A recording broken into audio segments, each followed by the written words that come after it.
साध संगत जी,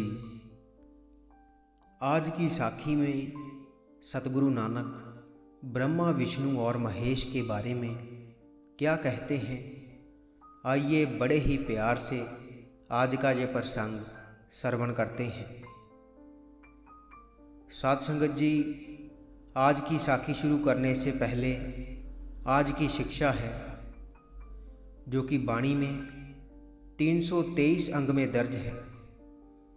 सतगुरु फरमाते हैं, हे मेरे मन, ये दुनिया एक खेल है, एक नाटक है। हे मेरे भाई, ये संसार नाशवान है और एक दिन नश्वर और नाश हो जाएगा। और सतगुरु फरमाते हैं कि छोटी बुद्धि वाला व्यक्ति, भाव बुरे विचारों वाला व्यक्ति परमात्मा का नाम नहीं जपता, उसका नाम नहीं सिमरता।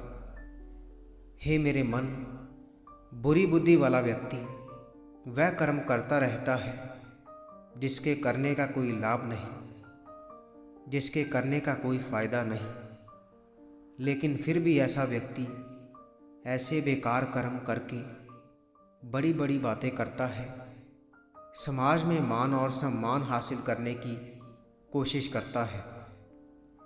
जब कोई व्यक्ति ठगी कर कर और लूट मार कर आता है तो वह यह सोचता है कि उसने पूरी दुनिया को ही जीत लिया है।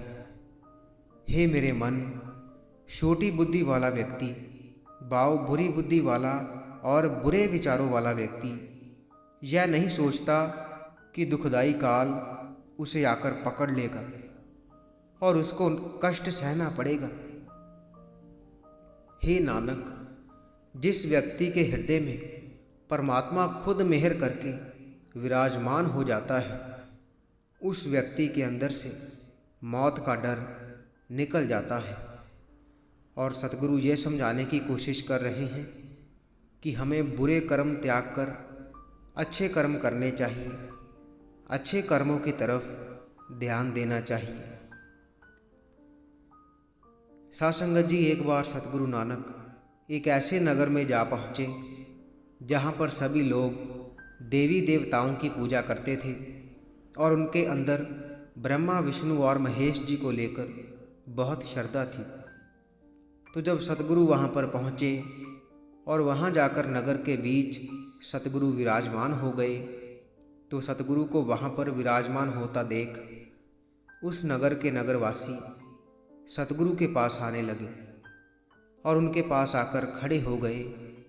तो उनमें से किसी एक ने सतगुरु नानक से कहा कि आप एक फ़कीर हो, तो हमारी आपसे एक विनती है कि हम आपसे ईश्वर से संबंधित कुछ सुनना चाहते हैं, कृपया हमें सुनाने की कृपा करें। तो यह सुनकर सतगुरु नानक बहुत प्रसन्न हुए। तो वहाँ पर सतगुरु नानक ने वाणी का उच्चारण कर कुछ शब्दों के माध्यम से उन सभी नगरवासियों के मन को शांति दी। तो साध संगत जी, सतगुरु नानक को वह लोग बहुत प्यारे लगे, क्योंकि उनके अंदर ईश्वर के प्रति बहुत कुछ जानने की इच्छा थी, ईश्वर से लगाव था। तो इसलिए सतगुरु नानक उन लोगों से बहुत प्रसन्न हुए और सतगुरु नानक ने उस नगर के लोगों को कहा कि अगर आपके मन में कोई प्रश्न है तो आप बेझिझक मुझसे पूछ सकते हैं। तो यह सुनकर उनमें से एक ने सतगुरु नानक से कुछ प्रश्न पूछे, जिसमें से पहला प्रश्न था कि हे गुरुजी, उस परमेश्वर का रंग कैसा है, उस कर्ता का आदि अंत किससे हुआ, परमेश्वर स्वयं में क्या है, क्या वह एक वस्तु है। तो सतगुरु नानक ने उनके इन प्रश्नों का बहुत सरल तरीके से उत्तर दिया। सतगुरु ने फरमाया कि हे भक्तजनों, उस ईश्वर की माया बेअंत है। साध संगत जी, सतगुरु नानक अक्सर लोगों को उनके धर्म के अनुसार समझाते थे। वह जिस धर्म के होते थे उनको उन्हीं के धर्म का ज्ञान देते थे और उन्हें ईश्वर से जोड़ने की कोशिश करते थे। तो उन लोगों को उन्हीं के धर्म के अनुसार समझाते हुए सतगुरु ने कहा, हे भक्तों, वेद कहते हैं अनंत वर्षों के बीत जाने के बाद ब्रह्मा जी का एक दिन व्यतीत होता है, यानी कि पूरा होता है, और विष्णु जी की समस्त आयु का शिव जी का एक दिन होता है। इस प्रकार कई हजार वर्ष शिव जी का एक दिन होता है। इसलिए उस जगत के ईश्वर की माया का कोई पार नहीं पाया जा सकता, उसकी माया का कोई अंत नहीं पाया जा सकता। तो जिसकी माया का अगर कोई अंत नहीं है, तो उस माया के स्वामी के बारे में कौन कुछ कह सुन सकता है। सासंगत जी, इसके पश्चात सतगुरु नानक ने एक शब्द का उच्चारण किया, जो कि आज श्री गुरु ग्रंथ साहिब जी में अंग 499 में दर्ज है, जिसका अर्थ है कि हे भाई, पुराणों में कथा आती है कि जिस ब्रह्मा जी के रचे हुए वेदों को ब्राह्मण अपने मुख्य से मीठे स्वरों में पढ़ते हैं, वह ब्रह्मा जी विष्णु जी की नाभि से उगे हुए कमल के फूल से पैदा हुए और अपने जन्मदाता यानी कि विष्णु जी के कुदरती अंत को ढूंढने के लिए उसी नाभि से निकली नाली में वापस चल पड़े। जिस नाभि से वह पैदा हुए थे, उस नाली में ब्रह्मा जी ने अपने जन्मदाता विष्णु जी की माया का अंत ढूंढना चाहा, और कई वर्षों तक विष्णु जी की माया का अंत ढूंढने के पश्चात भी उनको विष्णु जी की माया का अंत नहीं पता चल पाया। सासंगत जी, लोक में छोटे छोटे दीपक ही हैं, सारे जगत में उसी की ही ज्योति फैली हुई है। जो मनुष्य गुरु के बताए हुए मार्ग पर चलता है, गुरु के बताए हुए मार्ग पर चलकर परमात्मा की भक्ति करता है, उसके नाम का सिमरन करता है, तो उसको उस परमेश्वर की प्राप्ति हो जाती है और वह मनुष्य पवित्र जीवन वाला हो जाता है।